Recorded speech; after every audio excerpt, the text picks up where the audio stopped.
IKEA fail, cat tower. So last weekend, my partner Jamie and I thought we'd finally tackle the IKEA furniture project that had been looming over us for weeks. You know, the one, where the box becomes part of your living room decor for so long that it almost feels intentional. We had recruited our friends, Tom and Lisa, to help us out, promising them pizza and beer as a reward. Everything started off pretty normal. We opened the box, laid out the pieces, and tried to decipher the hieroglyphic-like instructions that IKEA is famous for. The only odd thing was that the box seemed suspiciously heavy, but we shrugged it off as IKEA's typical over-engineering.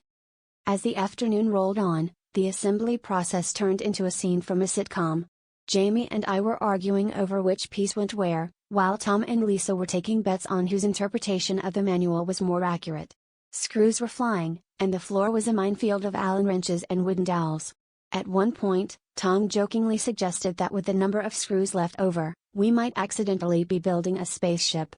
We all laughed it off, but the laughter turned into frustration as hours passed and what was supposed to be a stylish bookshelf looked more like an abstract art piece.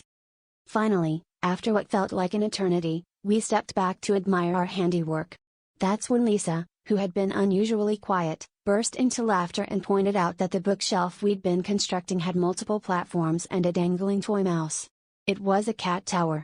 A gigantic, labyrinthine cat tower, and none of us even owned a cat. Apparently, in our haste, we had grabbed the wrong box from IKEA, and the store's infamous labyrinthine layout had claimed yet another victim. Covered in sweat and sawdust, Jamie and I exchanged a look of utter disbelief and hilarity. Tom, barely able to contain himself, quipped, "Well, I guess we should have noticed the cause and effect from the start." And just like that, what was supposed to be a productive day of furniture building turned into the glorified creation of a feline amusement park. We spent the rest of the night drinking beer and brainstorming which one of our cat-less friends might want a free, slightly used cat tower.